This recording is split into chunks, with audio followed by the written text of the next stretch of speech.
Well, hello everyone, and welcome to this webinar on METS opportunities in Southeast Asia. I'm Sheldon Varco, Manager of International Projects at Austmine, and I'm very pleased to co-host this webinar today with the team at Austrade. Before we begin, I would like to acknowledge that I'm hosting this webinar from the lands of the Gurungai people. We acknowledge the traditional custodians of the various lands on which we all meet today and recognise the Aboriginal and Torres Strait Islander people attending this webinar.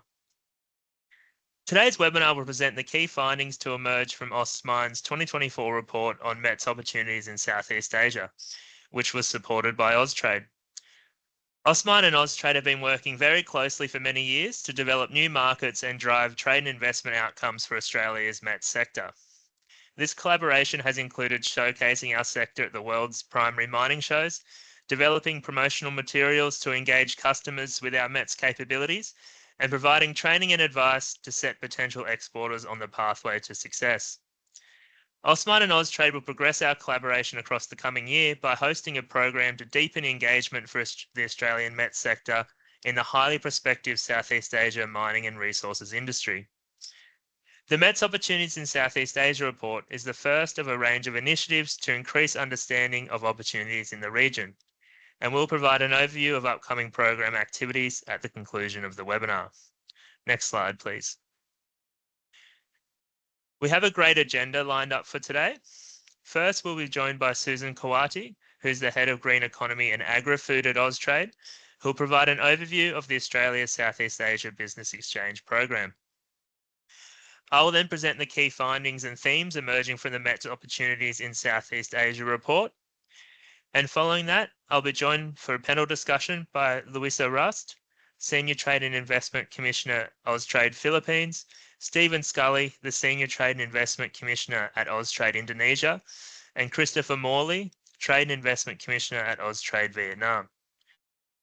The highly experienced panel will provide their unique perspectives from being on the ground in Southeast Asia, and will talk through the latest trends and opportunities seen in their respective markets.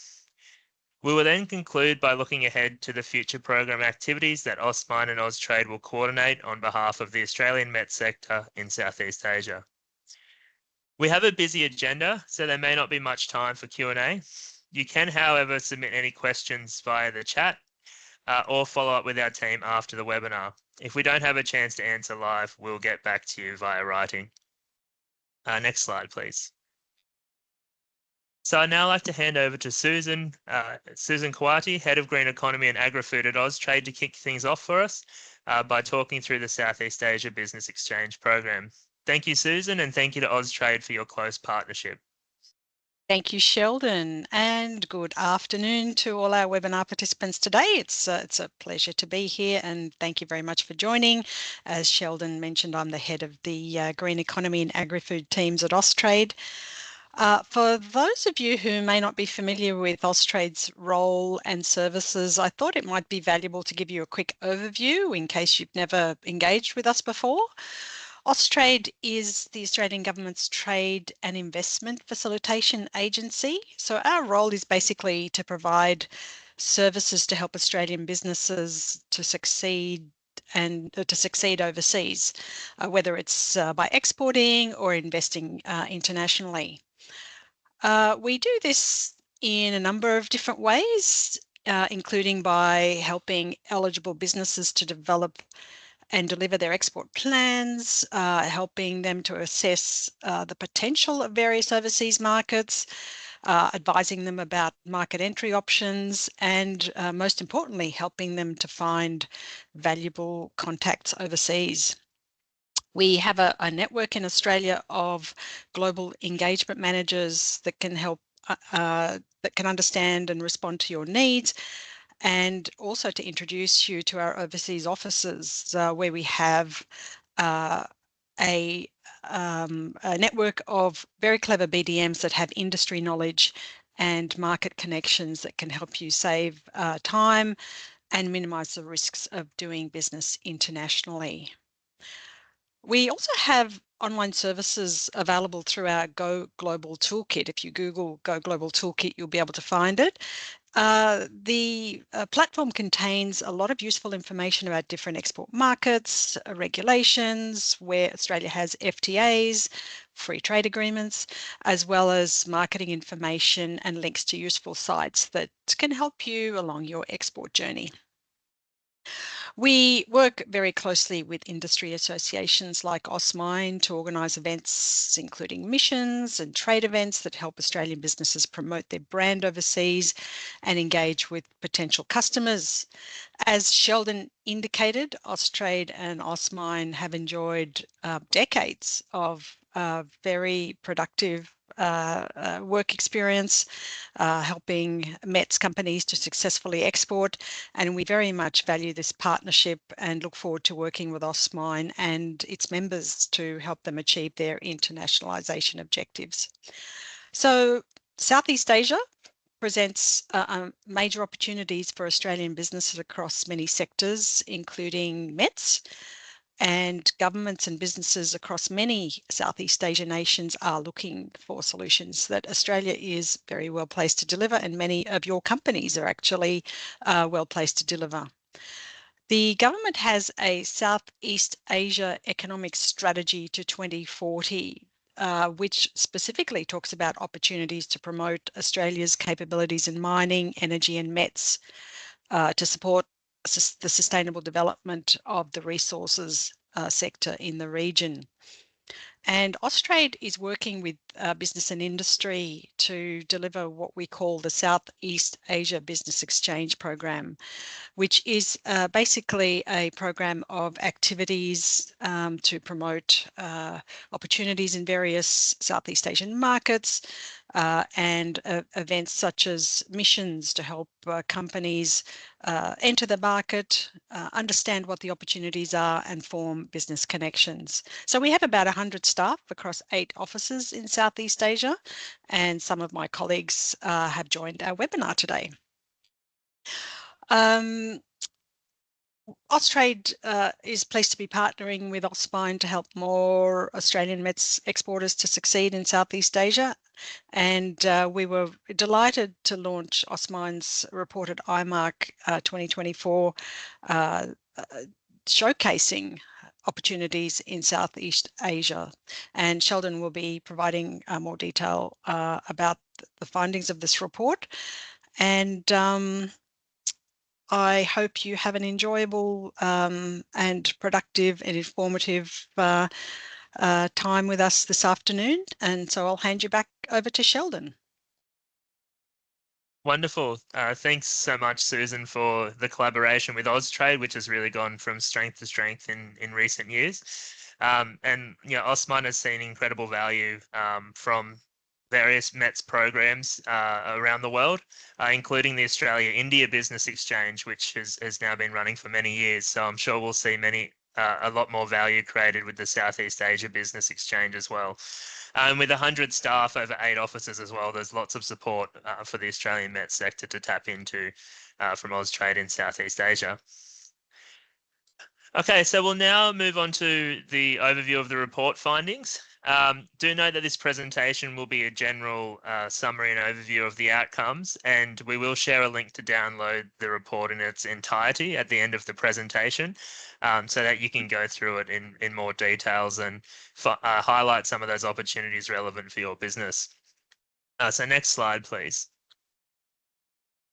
So first of all, let's look at why we're focusing on Southeast Asia. And as Susan alluded to in her remarks, the Australian government has positioned Southeast Asia as a priority for trade and investment opportunities and has recommended boosting economic engagement within the region. Mineral resources and METS are acknowledged in the strategy as priority sectors, and this recognises the phenomenal competitive advantage that Australia has with our abundant commodities and resources and the diversity of mining equipment, technology and services, and also the opportunity to utilise these strengths to support much needed development in Southeast Asia. Southeast Asia is endowed with impressive mineral reserves, including many commodities that are central to green industries and global decarbonisation, but it hasn't yet leveraged these reserves for widespread industrial development.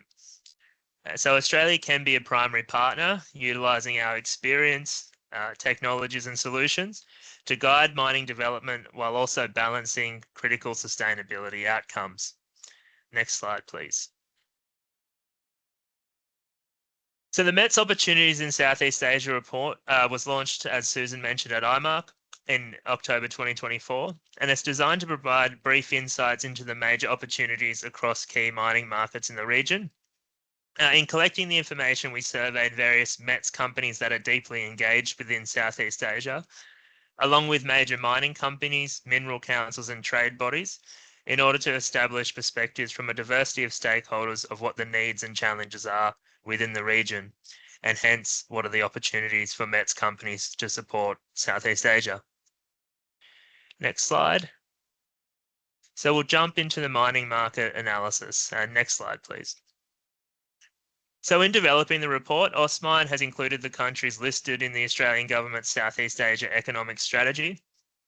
We then investigated and grouped these markets into their respective levels of mining industry development. Indonesia is, of course, the primary market for Australian METS in Southeast Asia.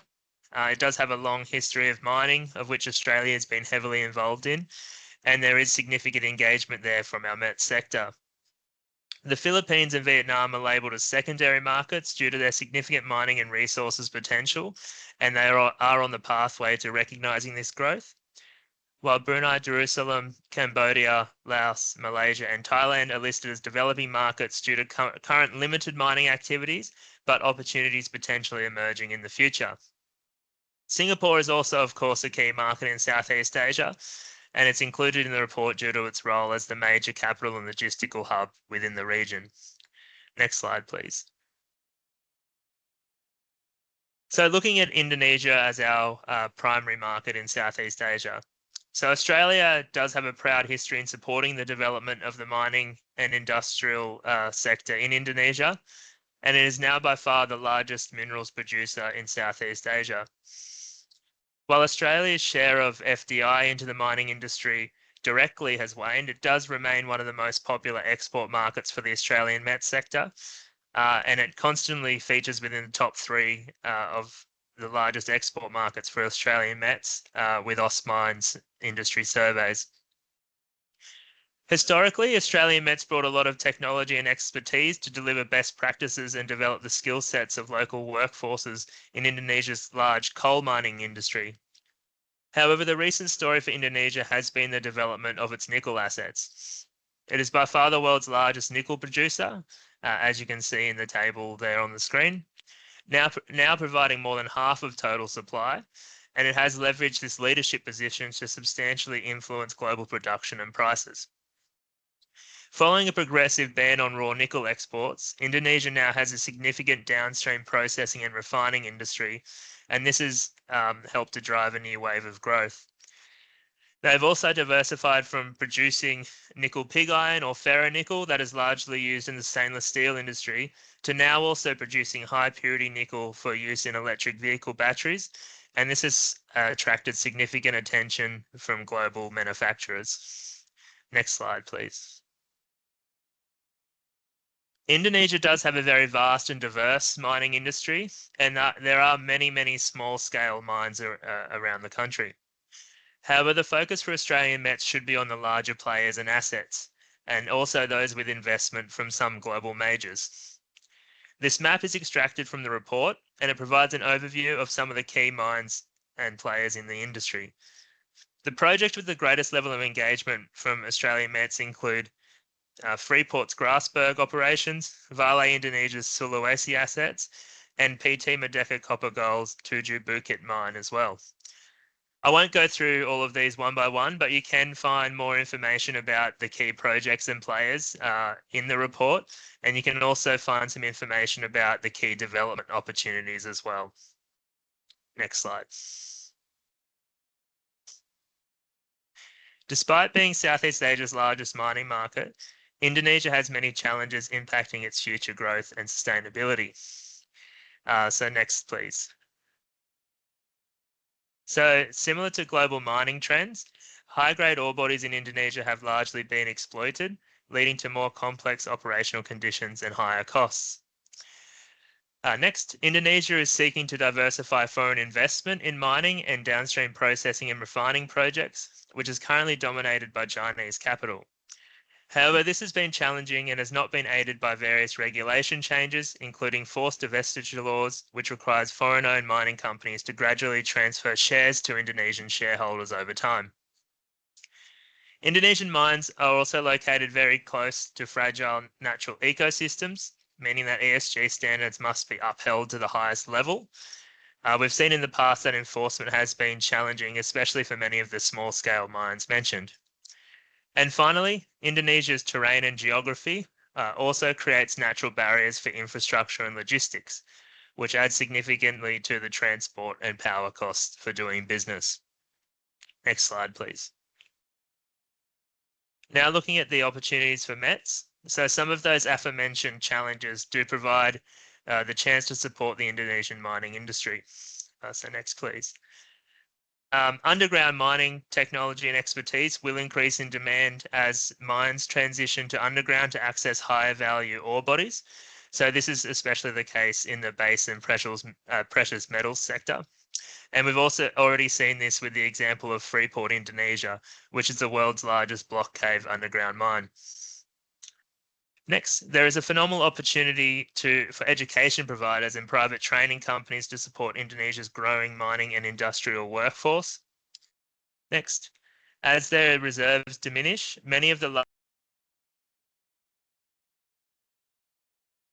projects, the potential diversification of downstream assets can also open new doors for Australian companies to support optimization of these. Global majors such as Ford, Toyota, and Hyundai have all invested in the Indonesian nickel sector to secure supply. But investment from these global manufacturers also comes with greater scrutiny to ensure that the nickel is mined sustainably, and best practices will need to be implemented from the end to end. And finally, the significant Australian presence in Indonesia provides a natural opportunity and launching pad into the market for many Australian SMEs. So this does include major contractors, Thyssen McMahon, and also larger METS firms such as Orica, Biz Industries, Austin Engineering, and Proc, who are heavily invested in the mining industry there. So in considering catching these opportunities in Indonesia, we also wanted to reflect current business challenges that Australian METS are seeing in the sector. Now, through our survey of Australian METS, we've found that competition is a challenge. So Indonesian METS companies have developed greater scale and sophistication over time, while also offering lower costs than many of the global majors. Next, there's many mines that lack the scale and capabilities to utilize advanced technologies, meaning that companies providing innovative solutions must target the larger operations that we've previously mentioned. Despite many great partnerships, the Australian and Indonesian business culture can be substantially different, and many forces can act to slow down business proceedings, leading to frustration and a slower return on investment than what is perhaps expected by the Australian company. And finally, the Indonesian government has mandated greater use of local content, meaning equipment suppliers will need to consider investing directly in Indonesia or partnering in Indonesia to navigate around this. Next slide. So we'll now look at the secondary mining markets, but as mentioned, there's more information within the report that you can consume regarding those opportunities in Indonesia. So looking at the Philippines, the story of the Philippines is one of great potential for mining development. Whilst it's currently a big player in nickel, the Philippines is considered the 5th most mineralized country in the world, but less than 0.2% of known reserves have been utilized for production. The Philippines has historically struggled to balance environmental and social protections with increased development of its mining industry. And this has led to the introduction of legislation that's been detrimental to mining industry growth in the 2010s, including the 2017 ban on open pit mining. However, the current administration is seeking to revitalize the mining industry and to leverage their mineral endowment for economic development. Next slide. So now looking at the mining industry challenges raised by stakeholders during our research.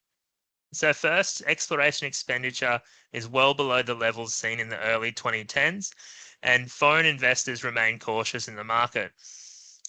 There has also recently been a bill introduced to look at the banning of raw nickel exports to encourage the development of downstream capabilities and domestic value add. Now, this is following the success that's been seen in Indonesia. However, regulation changes like this can be another deterrent to international investors. So there is a balance that the Philippines will need to make. Next, many communities do remain skeptical towards the mining sector, and new projects do need to undertake considerable engagement and demonstrate substantial social value. There's a couple of key projects in particular that are approaching the end of their mine life in the coming years, and the rehabilitation of these assets may significantly influence community outlook towards mining.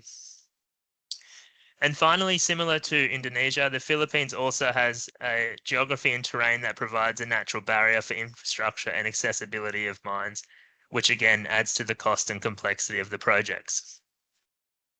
So with the challenges in mind, let's look at a few key areas that METS companies can support. So various exploration technologies are required to capture the valuable data and to overcome constraints that traditional methods face. This may include things like geophysical imaging, remote sensing, and also artificial intelligence.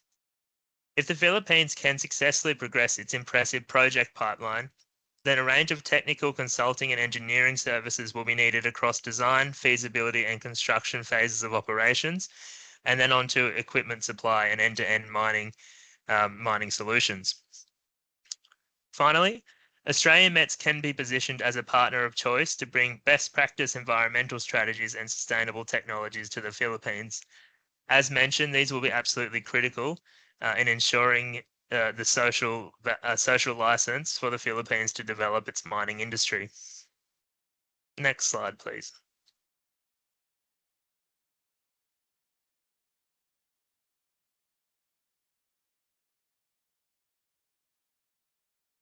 Next slide, please. So Vietnam is a similar story to the Philippines. It sits on a fantastic endowment of minerals, and the current administration is seeking to lay the foundations for greater mining development. There is growing interest from foreign investors in Vietnam's critical minerals and rare earth elements sector, and Vietnam is also seeking to leverage its substantial bauxite reserves to become a global aluminium powerhouse. Australia has been a key partner in informing Vietnam's recent mining legislation changes, which aims to streamline procedures and reduce complexities of mining development. And it is envisioned that these changes will encourage a new wave of investment and growth for the Vietnam mining industry. Next slide, please. So looking at some of the key challenges for the sector. So first, regulatory complexity has hampered the industry for a long time, with complex processes and duplication across various levels of government. It is hoped that the recent and ongoing amendments will reduce these challenges. Vietnam needs to encourage new capabilities into the country to support the sector development, and this will encompass a broad range of technical disciplines across the mining value chain. Vietnam has a large population density, and mining operations are therefore located in close proximity to communities. Therefore, delivering economic and social value again is critical. Looking at how these challenges can provide opportunities for METS, there is a great opportunity to provide training and education to Vietnam. Most of the workforce will be new to the mining and resources sector and will need to develop skills right from equipment operation and maintenance through to technical geological, mine planning and processing capabilities. The development of Vietnam's aluminium hub will require substantial capabilities to be sourced globally, and there is significant expertise in Australia within the bauxite aluminium supply chain.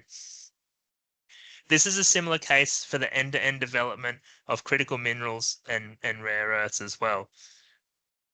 Next slide, please.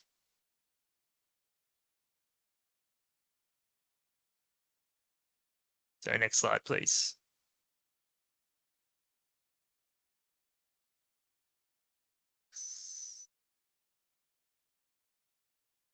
So the three markets that we've discussed in Indonesia, the Philippines and Vietnam do make up the bulk of our report and the focus for future METS sector activities in Southeast Asia.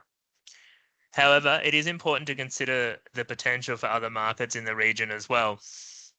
So just quickly looking at Singapore, it of course doesn't have a mining sector of its own, but Australia METS innovators in particular may consider expanding links in Singapore to engage with the substantial venture capital and investment networks, along with leveraging R&D and technology hubs. Many of the major mining companies, including some of the Australian majors, do also have their procurement functions in Singapore as well. Next slide.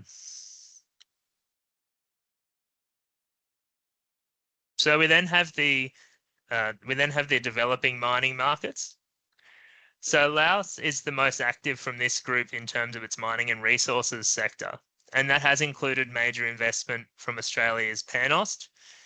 However, various mines are approaching the end of their life, and further development is needed to sustain the sector into the future. Another market that has signified its interest in further developing its minerals industry is Thailand. They are Southeast Asia's largest manufacturer of electric vehicles, and they are looking at creating a vertically integrated supply chain. Recent geological surveys have discovered over 40 types of minerals, including lithium, which is starting to attract interest from foreign investors. The other markets featured in the report do have quite a lot of development to undertake in terms of looking at METS opportunities. Next slide, please.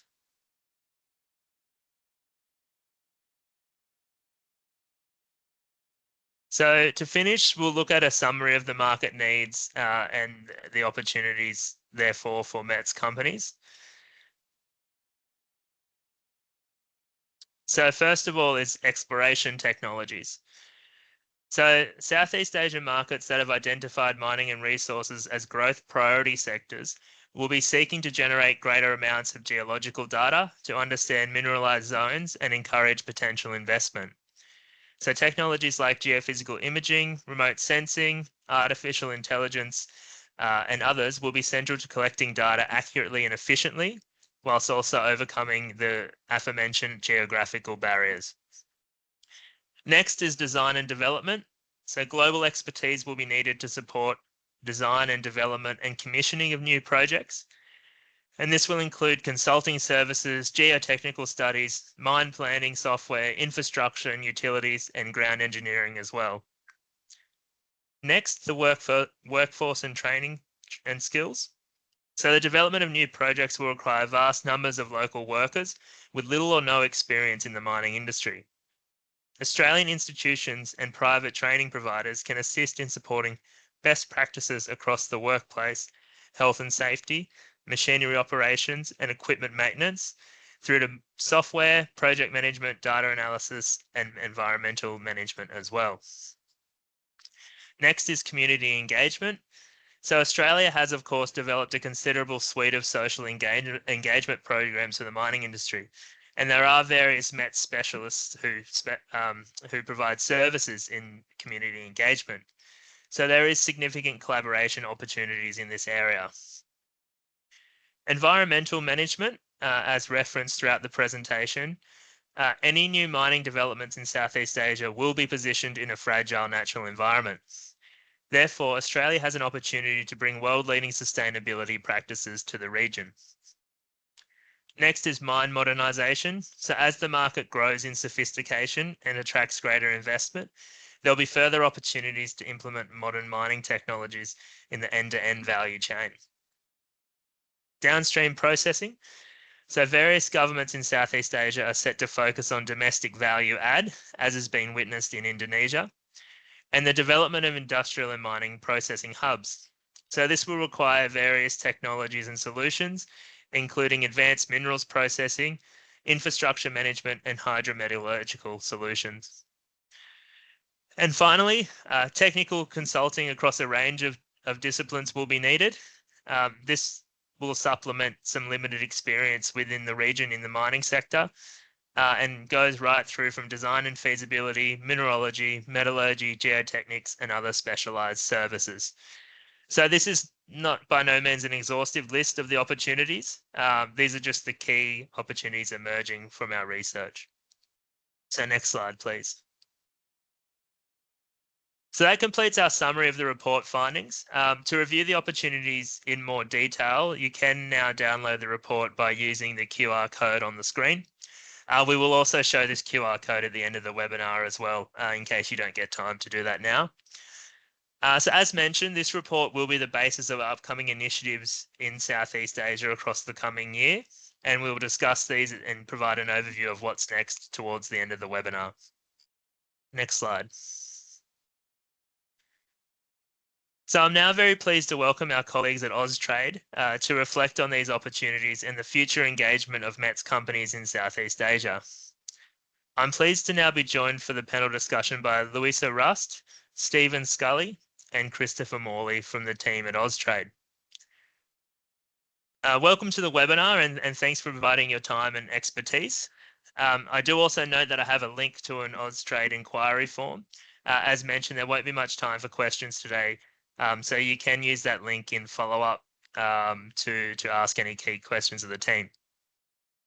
So now we'll kick off with the first question for our panelists, and I'll just do it in the order as you're displayed on the screen there. So I'll start with Louisa, who's from Austrade Philippines. So the report mentions a range of key trends leading to prospective growth. Can you comment on these trends and other factors that are leading to mining growth and METS opportunities in your market? Thanks, hi, Sheldon. Thanks, Sheldon, and great to be here from Austrade Manila. Sheldon, thanks for a fantastic overview. The report's fantastic in really summarising the opportunities and some trends that are happening in the Philippines market. I just wanted to highlight three and go into a bit more detail. Firstly is around the support of the current administration here for the mining sector.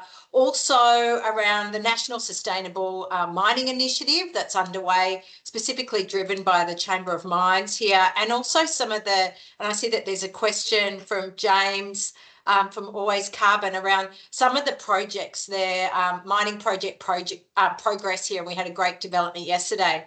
But just to summarise in regard to the current administration's support, was obviously very positive has been the lifting of the ban on open pit mining for copper, gold, silver, and for some complex ores as well. And also the allowing of 100% ownership by foreign companies to engage in large-scale exploration and development. And this has been important to build confidence back into the market. Obviously, having that moratorium for a number of years did stall a lot of exploration, and also as a result of that, there is this real untapped opportunity across a number of green minerals that are in significant demand now. Also, currently there is a bill before the Senate, which is rationalisation of the mining fiscal regime, which gives more certainty for mining industry players, but also for community stakeholders and the government themselves. Really positive on the investment side is the streamlining of the investment process. Many of you might be aware that the permit system used to take between 6 to 11 years. That's now down to 2 years and it's digitalised. So that's very positive.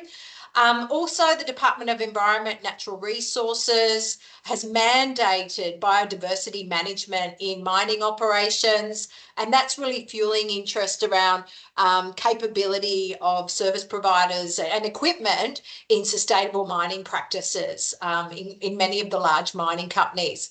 Connected to that is also, I mentioned the Chamber of Mines, and there's about 19 large players there that are looking, well, that have adopted, and it's spearheaded by the Mining Association of Canada, the Towards Sustainable Mining Initiative. And as a result of that, we're seeing that there's going to be some self-assessment reports done requiring some internal feasibility studies around their sustainable mining practices. And we're talking to the Chamber of Mines and also those industry players in regard to Australia's capability to support around that. And lastly, I just wanted to highlight In regard to mining projects, just yesterday, the Maharlika Investment Corporation, which is the Philippine Sovereign Wealth Fund, has signed a binding term sheet to provide a US $76.4 million to support a bridging loan for the Makilala Mining Company. This is one of the mines that is an affiliate of the Celsius Resource company based out of Perth. And we're really excited about this. The MCB project is the first to receive a mining permit in 15 years. So this is we hope, the kickoff of the renaissance, of the mining industry here, and it's very positive. But just three other mines that are actually mentioned in the report that we're seeing progress towards their commercial operations in 2026 will be Tampakan, which is the significant largest untapped mine down in Mindanao for copper and gold, and also for the Singalan copper gold project, which is of Felix Mines as well, which have operations in 2026. But I'll leave it there, Sheldon, and I'm happy to take further questions. But I think over to my colleague, Stephen. Hi, everyone. Thank you, Louisa, and thank you, Sheldon. Yes, Stephen Scully here from Jakarta. So look, I think I'll endorse Louisa's comments that the Austmine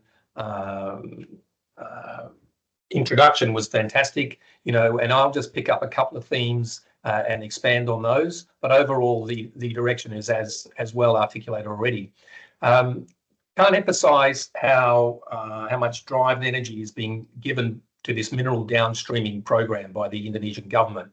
And we saw the banning of export of nickel and how that's really given a turbocharged boost to downstreaming processing in Indonesia. The new Prabowo government is actually maintaining that focus, and in fact even further emphasising it in terms of adding value. There's a real drive to economic nationalism, self-sufficiency, and capturing added value. But having said that, with that drive and energy and growth does come opportunities for the Australian METS companies.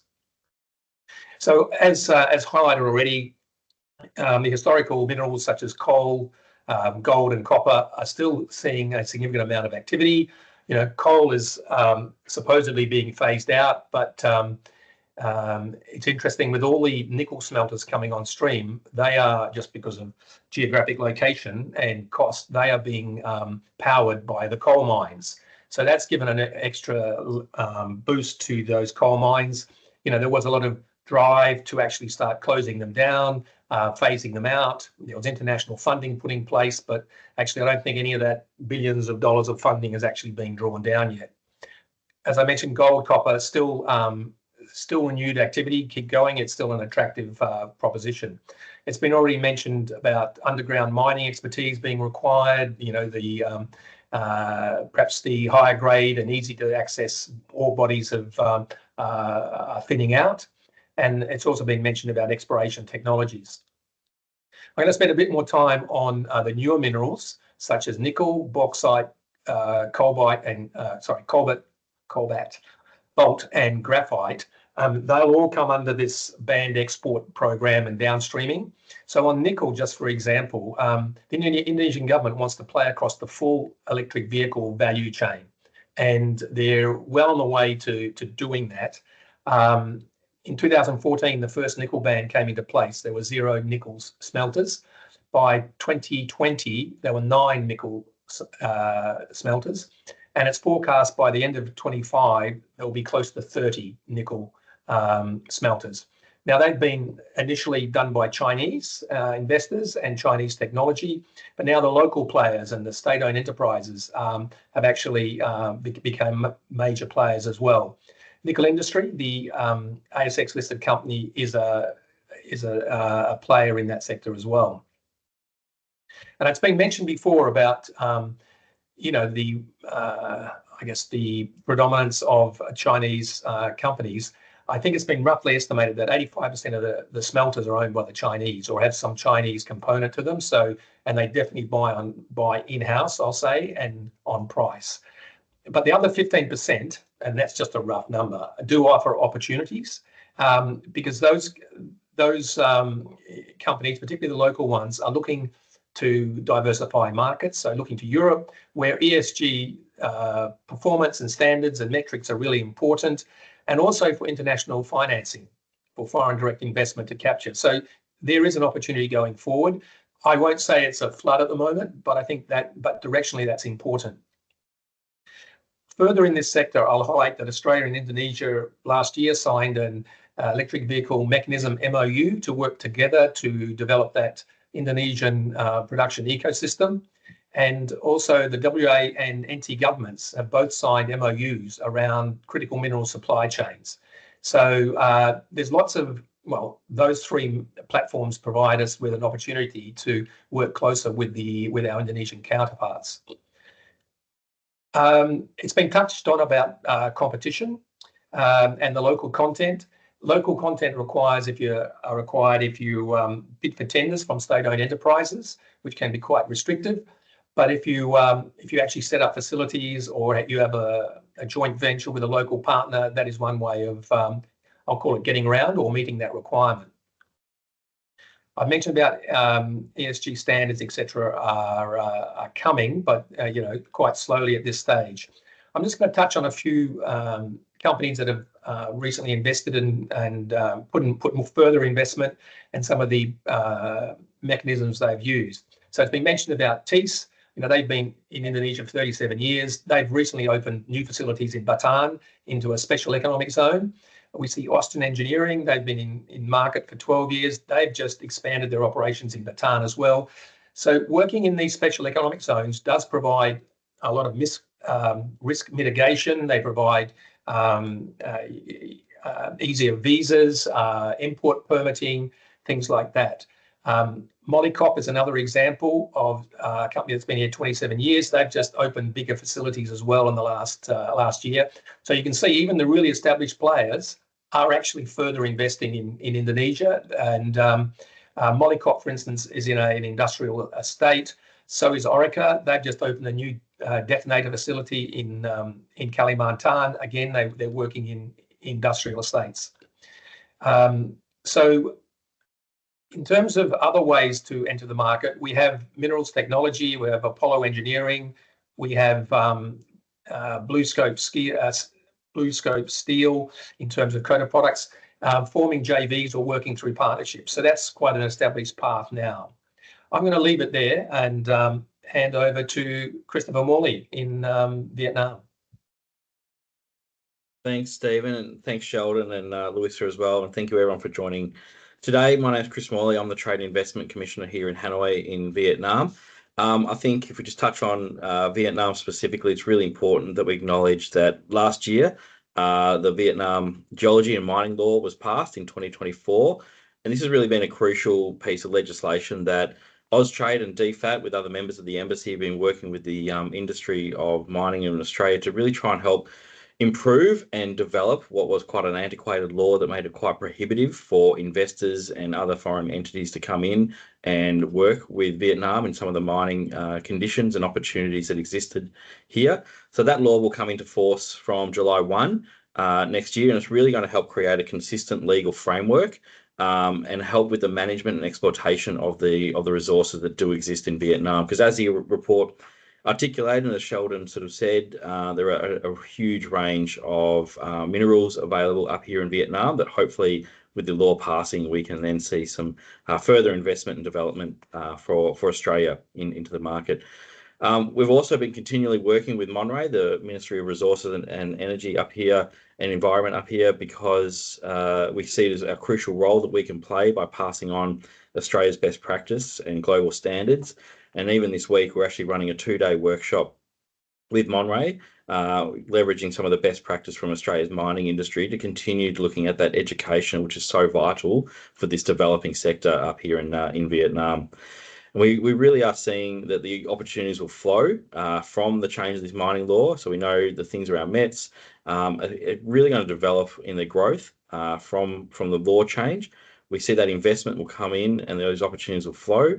And even as part of that, there was a site visit to Australia with a series of members of Monray and other people of the Vietnam Ministry to help them see firsthand Australian mining sites and some of the technology that we use, but also some of the best practice standards and safety that's in practice. So I'll just touch on a couple of the key trends that we see more broadly that we think we can really capitalise on in the years ahead. The growing demand for minerals in Vietnam is no different from a lot of emerging economies in Southeast Asia, particularly coal, bauxite, other rare earths and copper.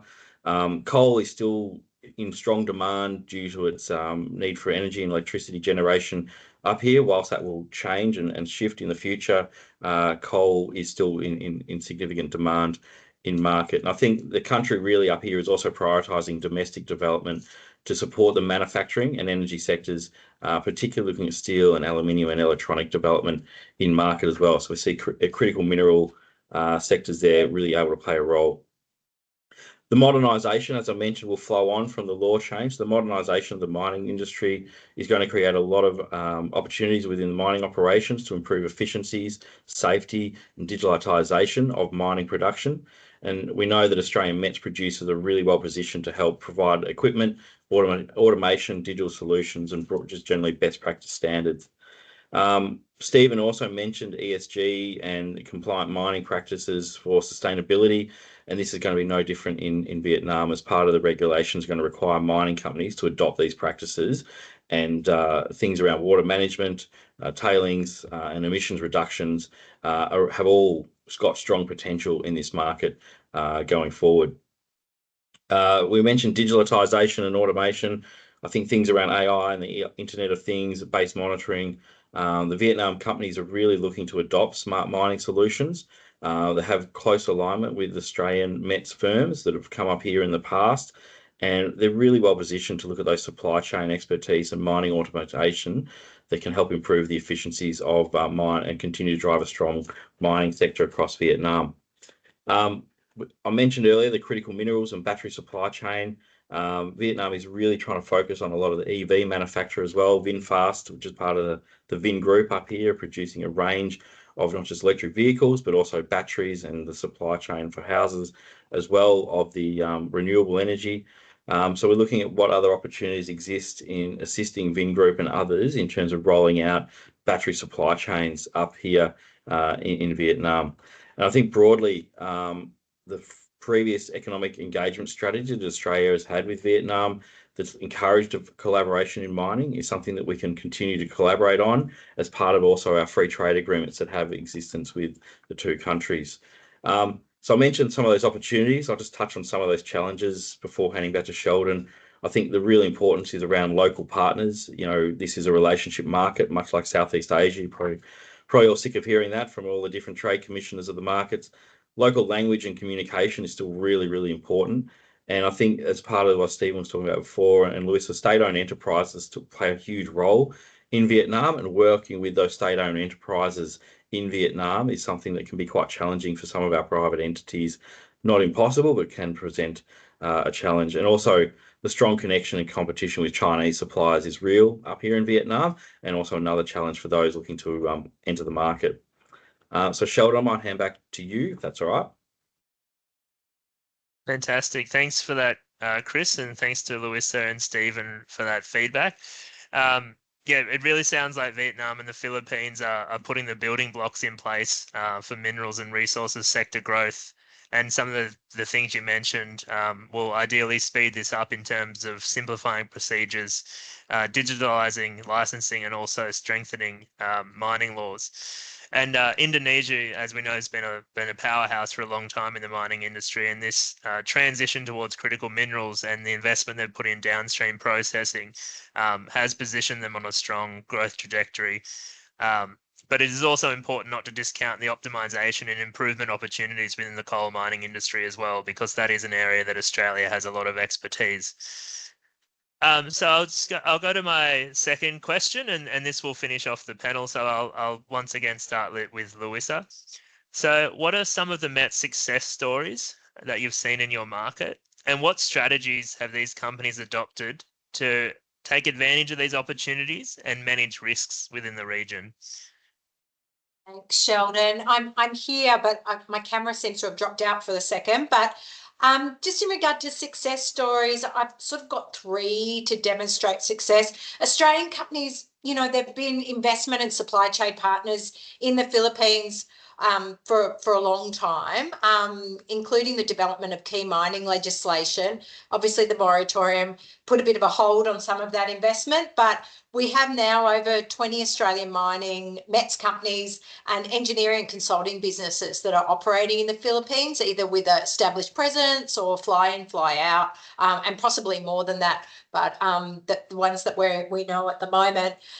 Strategies that they've adopted, and Chris, I think, referenced this, and also did Stephen as well, is really having that on-ground presence, either with a local partner or a local agent representative or established office here, really means that companies are really well networked with government and industry players.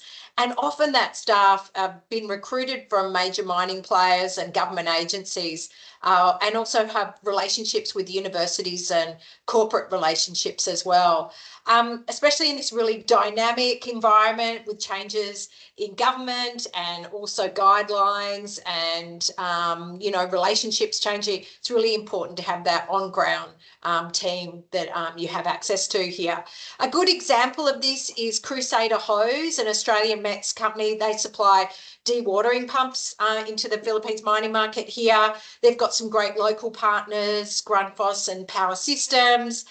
They regularly exhibit in major mining shows here. There's one, the Philippine Mine Safety Conference. It's on in November every year. And they've got some projects with the mine dewatering for Carmen Copper, Felix Mine and Oceana Gold. You know, they also offer ongoing training and reliable, you know, sales support service. And also they, you know, as I just mentioned, they're targeting those large scale mining operations that are seeking the latest innovation and technology. And as Chris referenced as well, are willing to pay for Australian technology and innovation. It is still a very price competitive market here, but where there is innovation that we can differentiate on non-price differentiation points, that is now resonating with these large mining companies. The second case study I wanted to sort of mention is around Oceana Gold and their adoption of AI technology at their DDPO underground mine, which is transitioned to underground production and strategically selected to become a flagship site for its digital transformation. And just really interesting to see this adoption of AI into their mine. They're working with Sandvik around this for their expertise in mine automation systems, but also looking at other technologies that international companies, including Australia, obviously have to offer in this space. And lastly, the success is around GHD with their professional services engaged in various industries in water, but particularly in energy, but particularly in the resources space. They're working at the moment with Masbate Gold, Filamineria Resources, and Philippine Associated Smelting and Refining Corporation, and also doing the rehabilitation of Felix Tailings Storage Facility. They've had a presence in the market, I think it's their 26th year now, and they've got 3 offices in the country. So a real testament to them to become a real local player here. But thanks, Sheldon. Wonderful. Thanks, Louisa. And I'll pass. And I like those examples because you have one SME, one mining company, and a large engineering firm. So that's that's well chosen with those examples. Thanks. Over to you, Stephen, for your perspective. Yeah, hi, thanks. Look, I kind of mentioned a few of the examples earlier, but just to reiterate, you know, the major companies who've been here quite a while, Thiess, Austmine Engineering, Molycorp, Orica, they have made new investments here in the last 1 to 2 years, showing, you know, the investment opportunity, and, you know, they've located themselves either in industrial parks or special economic zones. So, you know, that's something to keep in mind when you're establishing your company here. A company I'd like to mention also that's been around for a long time is TrueFlow. They provide mine dewatering equipment. They've been here for a long time. but they started using distributors initially into the market. And then over time, they've realized they can do perhaps a better job themselves. And so they've established themselves, and I'll call it as a PMA company, which is that's the term here for a international company that is registered locally. Now, there's a significant hurdle in doing that. And most of the time it's, the hurdle is around financial commitment. But I guess they were sufficiently confident with their operations that that investment would be worth it. But some of the other, an example of another, I'll call it PMA company, is HMA Group. They started selling their own product here through distributors, and realized that they could do a pretty good job setting up if they had their own registered company here. So they've done that, and they've become a distributor for other companies, particularly Australian companies. One example is Mineral Technologies, who are a processing equipment manufacturer. They've been with them about a year, so they provide that PMA cover to do that partnership and distribution. Apollo Engineering is another one that I mentioned, that does cleaning equipment. That's teamed up with a local company into a joint venture, so that negates the reason to have a registered company here. BlueScope is interesting. They have two operations here. One is where they manufacture, and they are in a joint venture with Nippon Steel, and the other is for their distribution of products generally, and they've just set up a rep office, and that's been around for about 5 years. And they appoint local representatives to promote their capabilities. The consultants do good business in Indonesia. So SMEC, Oricon, and Hatch in particular have been here quite a while, and so they were established before the requirements around setting up a locally incorporated company. And so they do really well. The other, non-registered companies here, like GHD and others, struggle a bit with fly in, fly out. But Australian consulting expertise is really valued in this market, and there's lots of avenues for that across the various opportunities that have been mentioned previously. With that, I will hand over to Chris. Thanks, Stephen.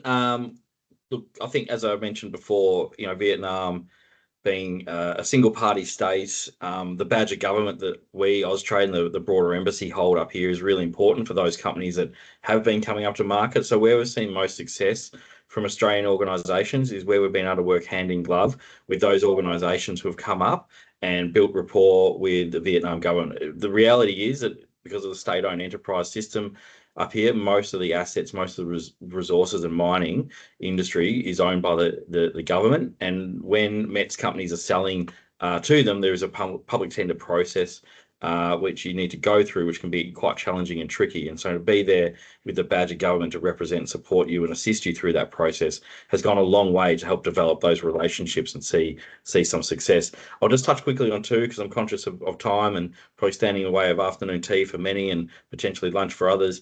Mincor came to Vietnam and actually opened an office a few years ago in 2023. As a technical consultant in a service provider, they've worked really closely with some other established organisations up here like Masan. They're particularly focused on the renewable energy sector, and they've been able to leverage their expertise in Australia by also making the office a more regional focused one that can service clients not just here in Vietnam but also across the region. I think being quite targeted and niche has allowed them to really flourish. And the other one would be Weir Minerals, who have a workforce of over 100 employees across the region, have also got an office here in Hanoi in Vietnam, and have really, again, tried to leverage that to be a more regional office. Being in Hanoi, they've got a lot of clients within a 2-hour radius of here. And again, I think recognising the future potential of this market and being able to invest and have a long-term view about this market has been something that's held them in good regard for this market as well. So, Sheldon, I'll just stop there and pass back to you. Excellent. Thanks a lot for that, Chris, and thank you to Louisa and Stephen as well for your thoughts. I do like those examples you've mentioned because you also have demonstrated the value of partnering locally, especially with a distributor to begin with. And then also a couple of those examples where the Australian contingent or engagement managed to then partner with other Australian companies entering into the region. And that's what we're seeking to develop. And that'll be very valuable for new entrants into the market. So that now does bring us to the conclusion of today's webinar. But before we go, we'd like to outline the program of activities coming up for METS in Southeast Asia. So we're very pleased to partner with Austrade to introduce a comprehensive program across the coming months to deepen this engagement between the Australian METS sector and Southeast Asia. This will be through a variety of different initiatives. So this includes engaging Southeast Asian customers with the capabilities and solutions of the Australian METS sector. We'll also be providing further insights to METS companies to deepen their understanding of the market opportunities and the new developments. In May, we'll welcome a delegation from Southeast Asia to participate in the Global Resources Innovation Expo in Brisbane, and this will include a workshop specifically focused on Southeast Asia. We'll then host a comprehensive online training program to prepare METS for entering the region, in particular focusing on Indonesia and the Philippines. And that will be ahead of Austrade's, the Austrade-led METS mission to Indonesia and the Philippines in September. And that will include the Australian Pavilion at the Mining Indonesia Expo. So there's a range of great activities coming up, and we have a very busy, very exciting program in store. And we look forward to supporting METS companies to enter the region. So next slide, please. As a reminder, you can use the QR code on the screen, and we've also put the link into the chat to download your copy of the METS Opportunities in Southeast Asia report. I'd like to give a big thank you to our colleagues at Austrade for their support and their partnership with this program, and to their Southeast Asia Trade and Investment team for providing their unique insights today. Thank you to everyone who's attended today's webinar, and we look forward to supporting you on your global growth journey and to seeing you at future activities in the Southeast Asia METS program. Thanks, everyone.